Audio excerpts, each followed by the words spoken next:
Wa makna asyhadu anna Muhammadar Rasulullah. Syahadat itu ada dua. Ada syahadat uluhiyah, asyhadu an la ilaha illallah. Ada syahadatur Rasul wa asyhadu anna Muhammadar Rasulullah. Maksudnya asyhadu anna Muhammadar Rasulullah itu adalah anta'lama. Kamu harus memahami wa ta'taqida dan meyakini wa tusaddiqa dan membenarkan, membuktikan wa tu'mina dan percaya anna sayyidana wa nabiyana, bahwa Gusti kita, Nabi kita yang namanya Muhammad ibni Abdillah ibni Abdul Muttalib ibni Hashim ibni Abdi Manaf Al-Qurasyi. Jadi yang namanya Muhammad bin Abdullah bin Hashim bin Abdi Manaf bin Abdul Muttalib itu adalah memang di samping Abdullah hamba Allah wa rasuluhu dan sekaligus menjadi rasul atau utusan Allah. Diutus kemana? Ila jami'i, kepada semua al-khalqi. Jadi Nabi Muhammad itu harus diyakini bahwa beliau adalah utusan Allah yang diperintah menyampaikan wahyu kepada seluruh umat manusia. Al-khalqi itu ya makhluk, bahkan termasuk bukan manusia saja tetapi juga ada masyarakat jin. Karena jin itu kena khitab untuk melakukan ibadah. Wa ma khalaqtul jinna wal insa illa liya'budun. Jadi Rasulullah itu ya nabi dan rasulnya manusia juga jin. Nah, itu harus diyakini. Ya, Muhammad yang disebut bin Abdillah bin Abdul Muttalib bin Hashim bin Abdi Manaf itu wulida di Makkah, dilahirkan di Makkah. Kelahiran Nabi ini ada beberapa pendapat, perbedaan pendapat tentang kapan lahirnya Rasulullah.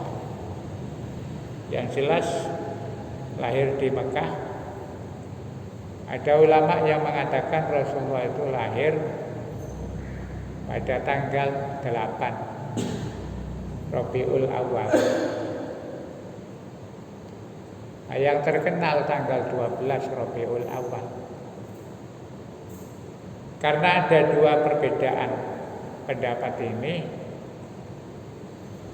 para ulama atau umat Islam itu ada yang ketika memperingati hari kelahiran Nabi itu bukan tanggal 12 Rabiul Awal tapi ngambil tanggal 8 Rabiul Awal. Jadi kalau ada peringatan Maulid Nabi kok ngambil tanggal 8-nya, itu berarti memang ada riwayat begitu. Bukan tanggal 12 tapi tanggal 8 Rabiul Awal.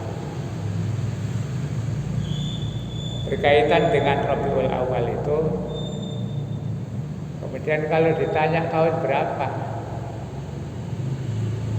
zaman itu orang Arab khususnya masyarakat Quraisy itu tahun itu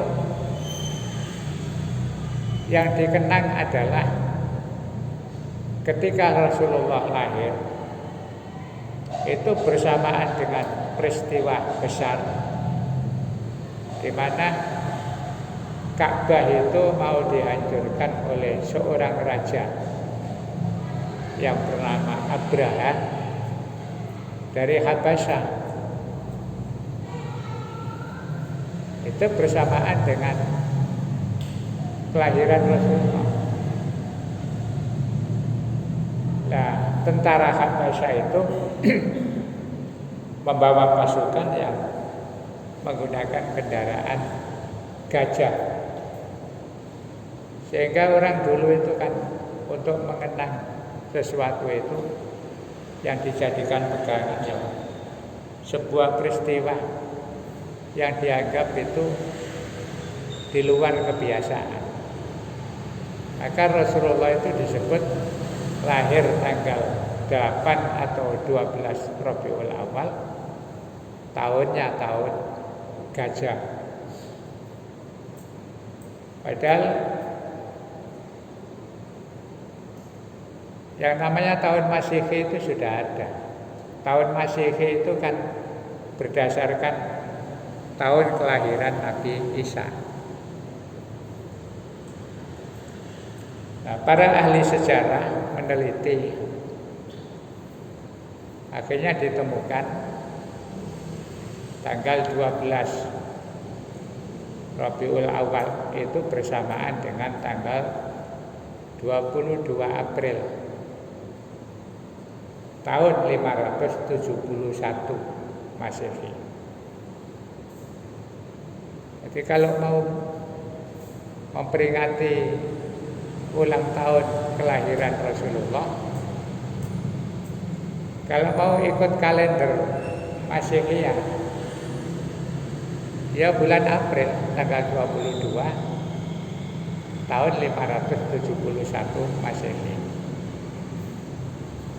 Makanya kalau ada orang mau niru seperti orang Kristen, misalnya pakai tanggal umum, ya tanggalnya 22 April itu tanggal kelahiran Rasulullah. Nah, cuma ngitung kelahiran Rasul dan umur Rasulullah itu orang-orang Arab, khususnya umat Islam di zaman itu, ya menggunakan bulan Komariah, sehingga yang dipakai itu ya bukan April tapi Rabiul Awal. Nah, tahunnya tahun gajah ya. Dan seterusnya. Maka ada perbedaan, ada yang ambil tanggal 8, ada yang tanggal 12. Harinya bertepatan dengan hari Senin.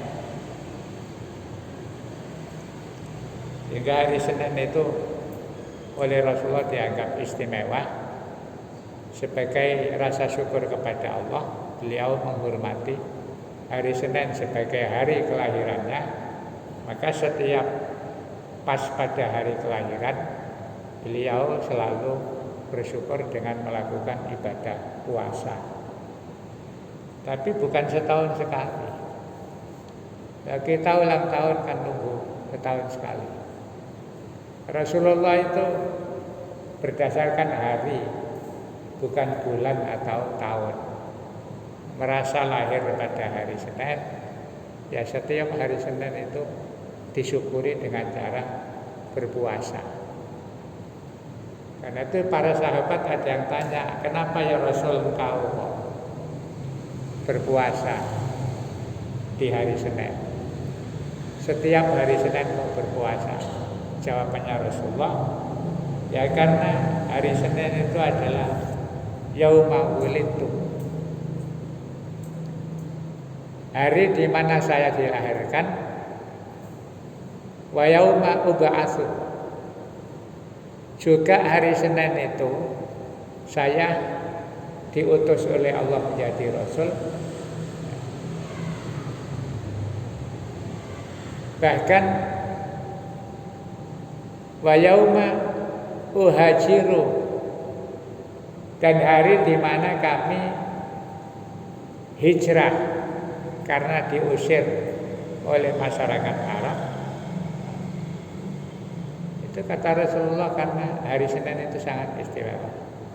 Bahkan terakhir wafatnya Rasulullah juga pada hari Senin. Hari Senin itu hari yang sangat bersejarah bagi kehidupan Rasul. Lahir pada hari Senin, diutus hari Senin, waktu pindah hijrah ke Madinah juga hari Senin, ketika wafat juga hari Senin. Sehingga ada ulama yang niteni, ya hanya udah atik saja. Kebiasaan orang itu sering ketika hari lahir dan hari kematiannya itu sama.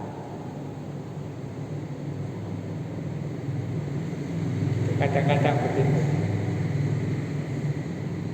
Maka bicara soal kelahiran Nabi itu yang jelas lahir di Mekah, dan soal tanggalnya itu ada perbedaan. Bulannya bulan Rabiul Awal. Ada ulama yang memahami kenapa Rasulullah itu lahir kok di bulan Rabiul Awal, bukan dipaskan oleh Allah di bulan yang mulia. Bulan yang dianggap mulia itu kan ada 4. Asyhurul Hurum, yang memang menurut Al-Quran dari sejak diciptakan bumi dan langit ada 4 hari yang dimuliakan oleh Allah, 4 bulan yang dimuliakan Allah. Yang pertama bulan Muharram, orang Jawa mengatakan bulan Suro. Kemudian ada bulan Dzulqa'dah. Kalau diurut dari depan ya Dzulqa'dah, bulan Selok. Kemudian Dzulhijjah, bulan besar atau bulan haji. Kemudian bulan Muharram. Urut Dzulqa'dah, Dzulhijjah, Muharram. Itu bulan yang dianggap mulia karena 3 bulan itu adalah proses orang melakukan ibadah besar yang disebut ibadah haji. Jadi haji itu membutuhkan 3 bulan berurutan. Maka orang ibadah haji begitu selesai Ramadan masuk Syawal, Selo bulan Dzulqa'dah itu sudah harus mempersiapkan diri untuk siap-siap nata hati, persiapan segala macam bagi orang yang mau melakukan ibadah haji. Nanti masuk Dzulhijjah baru puncaknya ibadah haji. Tuntas pulangnya orang jamaah haji itu nanti sudah hampir masuk bulan Muharram. Nanti Dzulqa'dah, Dzulhijjah, Muharram. Kemudian bulan Rajab. Lah Rasulullah lahir pada bulan Rabiul Awal. Itu ada yang mengatakan Rasul lahir bulan Rabiul Awal itu sebuah isyarat. Karena Rabi itu maknanya adalah musim semi, musim subur. Kalau orang Jawa mengartikan Rabi itu rendeng, musim hujan. Jadi Rasul lahir itu pada musim Rabiul Awal, awal musim semi. Musim semi itu kan melambangkan kesuburan. Sehingga ada memaknai karena kelahiran Rasul di bulan Rabiul Awal, maka kemudian Rabiul Awal itu menjadi istimewa bagi umat Islam. Pengaruh kelahiran Rasulullah. Di satu sisi Rabiul Awal itu melambangkan bahwa kehadiran Rasulullah itu membawa kesuburan kehidupan umat manusia di dunia ini. Saking istimewanya pengaruh kelahiran Rasulullah. Walaupun beliau itu lahir di bulan Rabiul Awal, dan orang menyebut Rabiul Awal itu bulan kelahiran Nabi, yang dalam bahasa Arab disebut bulan Maulid. Ada yang nyebut maulid, ada yang nyebut maulud. Orang Jawa enteng lagi, mulut. Ya. Kegiatannya disebut muludan. Maulid itu maknanya adalah hari bulan di mana bulan itu Rasulullah lahir. Kalau sebutannya maulud, maknanya adalah di bulan itu ada Nabi yang dilahirkan. Jadi maulud itu orangnya, kalau maulid itu waktunya. Nah, ada orang kadang tanya, apa bedanya peringatan maulid Nabi dengan maulud Nabi?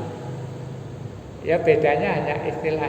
Kalau menggunakan maulid, itu yang diperingati adalah bulannya, waktu di mana Rasulullah dilahirkan. Kalau maulud, itu yang diperingati adalah orangnya. Nah maulud itu ya untuk menyederhanakan, maulud jadi maulud. Terus kegiatannya disebut muludan, atau orang Jawa bilang mulutan. Kata orang-orang di desa saya dulu, mulutan itu singkatannya molo-molo mangan ketan. Apa mesti ada ketan kuning zaman dulu. Mulutan pakai ketan. Nah itu pengaruh kelahiran Rasulullah itu. Akhirnya karena dampak dari kemuliaan Rasul, walaupun lahirnya bulan Rabiul Awal, itu terus merembet kepada Rabiul Tsani atau Rabiul Akhir. Sehingga Rabiul Awal dan Rabiul Akhir atau Rabiul Tsani itu orang nyebutnya bulan Maulud.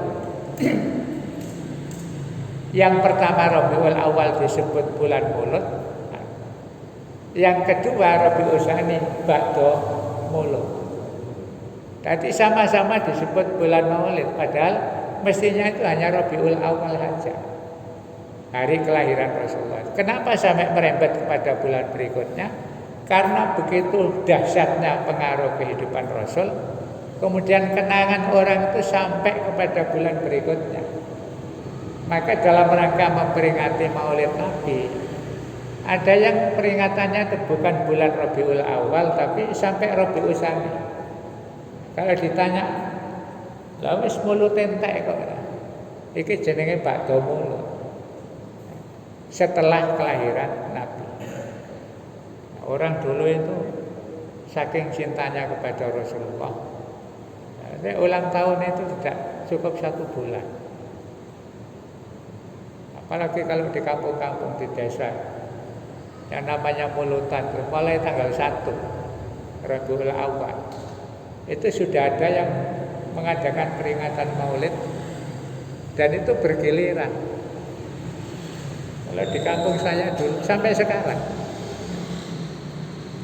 hanya mulainya itu tanggal malam 12 Rabiul Awal, nanti sampai 13, 14 urut dari mulai masjid ya, Jami' pertama kali ngadakan, nanti besoknya pindah ke masjid yang agak sederhana, sampai langgar-langgar musola, dan itu peringatan sampai ba'da Maulud, sampai Rabiul Akhir. Itu menandakan bahwa ya karena kecintaan umat Islam dalam memperingati hari kelahiran Rasulullah, maka ada istilah muludan, ada istilah peringatan Maulid Nabi. Urusan peringatan Maulid Nabi itu ada ungkapan begini, al-ikhtifal bi maulidin Nabi la yahtaju ilal hadits sahih. Urusan memperingati Maulid Nabi itu tidak butuh hadis sahih. Walakin yahtaju ila qalbin sahih, yang dibutuhkan itu adalah hati yang bersih. Di peringatan Maulid Nabi itu gak usah pakai tanya dalilnya. Yang dibutuhkan itu hati kita menerima apa enggak dengan peristiwa kelahiran Nabi itu, kemudian kita peringati. Yang hatinya ruwet ya gak usah memperingati Maulid Nabi. Gak Gak usah pakai dalil-dalil. Apa dalil peringatan Maulid Nabi? Keruwetan. Orang cinta kepada seseorang itu kan gak butuh dalil untuk memperingati, mengulang tahun. Sekarang zamannya zaman banyak orang rewel, jawabnya gak usah pakai dalil-dalil. Istilahnya Gus Pak, gaya cangkem elek, gak usah dalil-dalilan. Nah itu berkaitan dengan keyakinan kita bahwa yang namanya syahadat, asyhadu anna Muhammadar Rasulullah, itu meyakini bahwa Rasul yang namanya Muhammad lahir di Mekah, kemudian pada akhirnya nanti wabu Isa biha. Awal diutus juga Rasulullah masih berada di Mekah. Ai ba'atsahu Allah Ta'ala bi Makkah yaumal Itsnin li sab'i asyrata khalat min Ramadan. Dijelaskan di sini, Rasulullah diutus Allah resmi jadi Rasul itu pada tanggal 17 Ramadan yang dikenal dengan Nuzulul Quran. Jadi kenapa peringatan Nuzulul Quran itu tanggal 17 Ramadan? Karena menurut sejarah yang masyhur itu adalah awal Rasulullah mendapatkan wahyu yang bunyinya Iqra bismi rabbikal ladzi khalaq sampai 5 ayat. 17 Ramadan. Sehingga peringatan Nuzulul Quran itu diambil tanggal 17. Itu dasarnya bahwa Rasulullah itu diutus pada bulan Ramadan tanggal 17 dan beliau masih berada di Mekah. Khina tamma umruhu arba'ina sana. Pada saat itu Rasulullah usianya 40 tahun. Jadi pejabat ideal itu sebenarnya ya di usia 40 tahun. Rasulullah diamanati menjadi Rasul nunggu 40 tahun. Walaupun dari kecil itu sudah banyak keistimewaan. Jujur, dikenal al-amin. Kemudian akhlaknya itu sangat luar biasa. Kalau kita kan prinsipnya tidak apa-apa, masih muda, yang penting orangnya baik, bisa melaksanakan tugas. Tapi Allah memberi tugas Rasulullah itu menunggu beliau usia 40 tahun.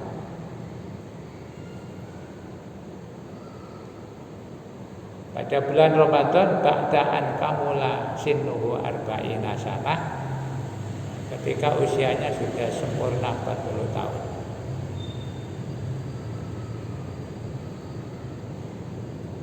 Fabada'a awalan birru'ya as-shadiqah. Jadi awalnya Rasulullah diutus itu prosesnya Rasulullah selalu mimpi yang itu menjadi as-shadiqah, itu artinya mimpi yang betul-betul sangat jelas. Wa hubbiba ilaihi al-khalaq. Kemudian dijadikan Allah ketika sering mimpi itu terus Allah membuat Rasulullah itu senang menyendiri. Uzlah yang dikenal dengan tempat nyepi disebut Gua Hira. Itu awalnya Rasulullah diutus. Kemudian faja'a Jibril wa qala Iqra. Malaikat Jibril datang membawa wahyu Iqra bismi rabbikal ladzi khalaq, sebagaimana yang sering kita dengar dalam cerita kisah kelahiran Rasulullah dan diutusnya Rasul. Fa arsalahu Allahu lil alamin basyiran wa nadhiran. Kemudian Allah mengutus Rasul untuk menyampaikan kepada umat manusia seluruh alam semesta, ya tentu ketika itu terbatas kepada orang-orang yang ada di sekitar wilayah beliau yang pada akhirnya berkembang kemana-mana. Wasaddaqahu man kutibat lahu sa'adatul abadiyah. Ketika Rasulullah menyampaikan dakwah menjadi Rasul, itu orang-orang yang dikehendaki Allah dicatat menjadi orang yang akan mendapatkan kebahagiaan dunia akhirat, itu kemudian membenarkan apa yang diberitakan oleh Rasulullah. Jadi sebuah anugerah. Sahabat-sahabat, terutama yang pertama kali ada Sayyidina Ali, Abu Bakar, termasuk Khadijah, itu mendapat berita bahwa Rasulullah itu menyatakan sebagai utusan Allah. Orang-orang ini langsung nggak pakai mikir, langsung percaya. Dasarnya sederhana, karena Rasulullah itu dari kecil tidak pernah bohong, tidak pernah macam-macam. Kalau beliau menceritakan bahwa beliau adalah utusan Allah, itu tidak mungkin bohong. Seluruh orang penduduk Mekah itu tahu kalau Muhammad itu tidak pernah bohong. Makanya dari kecil dijuluki Al-Amin, orang yang sangat dipercaya. Dan kenapa kok ada yang tidak percaya? Itu adalah man kutibat lahu syaqawah. Ya memang orang itu sudah catatannya itu menjadi orang yang celaka. Makanya kalau urusan hidayah, keimanan, kita kemudian dijadikan Allah percaya kepada ajaran Rasul, itu sebuah kenikmatan yang sangat luar biasa. Sayyidina Ali itu pernah mengatakan, akbarun ni'ami, nikmat yang paling besar itu adalah al-mautu alal iman. Orang kalau ditakdir Allah matinya dalam keadaan iman. Karena iman itu ya, penyebab orang menjadi sa'adah, merasakan kebahagiaan kekal abadi, ya, gara-gara karena iman kepada Allah. Jadi Nabi lahir di Mekah, diutus di Mekah, kemudian wahajara ilal Madinah, wa kanat al-hijratu bi amrillah. Pada akhirnya Rasulullah itu hijrah ke Madinah, dan itu bukan karena keinginannya sendiri. Rasulullah itu walaupun dimusuhi dengan berbagai macam cara, karena merasa itu adalah tantangan memperjuangkan agama Allah, ya tetap bertahan di Mekah. Kalau kita kan enggak, dimusuhi ngale, Rasulullah bertahan. Tapi karena Allah melihat semakin parah orang-orang Quraisy memusuhi Rasul, bahkan kepada sahabat-sahabat yang mendukung, akhirnya ada perintah. Rasulullah diperintah hijrah oleh Allah, dan ketika hijrah itu sahabat-sahabatnya dulu disuruh hijrah, Rasulullah belakang. Di beberapa orang itu yang sudah diterima oleh penduduk Madinah suruh berangkat dulu. Rasulullah dikawal Sayyidina Abu Bakar belakangan nunggu. Jadi umatnya bukan ditinggal hijrah, tapi dipersiapkan dulu.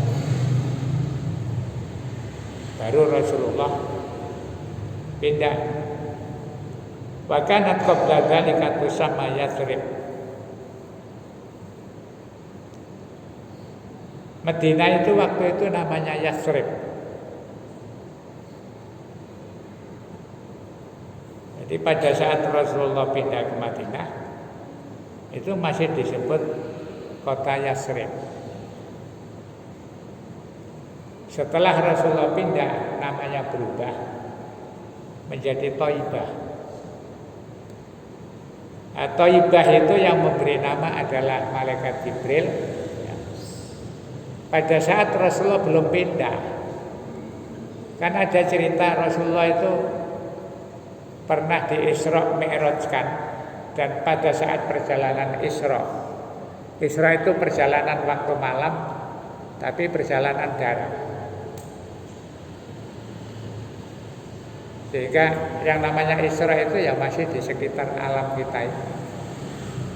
Rasulullah ketika menggunakan kendaraan buruk itu, kemudian diajak berhenti oleh malaikat Jibril di satu tempat. Rasul tanya, ini di mana Jibril? Desa apa ini namanya? Ini adalah Thaibah. Jadi kan saya ajak mampir ke sini karena nanti satu saat jenengan akan pindah ke tempat ini. Ini namanya Thaibah. Sehingga ketika Rasulullah pindah ke Madinah, ke Yatsrib, itu nama kota Yatsrib itu berubah jadi Thaibah. Li Thaibati Rasulillah. Thaibah itu maknanya kota yang harum, karena keharuman nama Rasulullah. Begitu semakin maju dan berkembang, baru Rasulullah menyebut kota Thaibah itu menjadi Madinah. Madinah itu maknanya kota yang sangat maju dan berperadaban tinggi. Karena waktu puncak kekuasaan Rasulullah dan Islam di Madinah itu pengaruhnya sudah ke dunia mana-mana. Disebut Madinah, Madinatul Rasul, kota maju, tempat tinggalnya Rasulullah. Ini berkaitan dengan syahadat sebenarnya, ya berkembang sampai ke situ.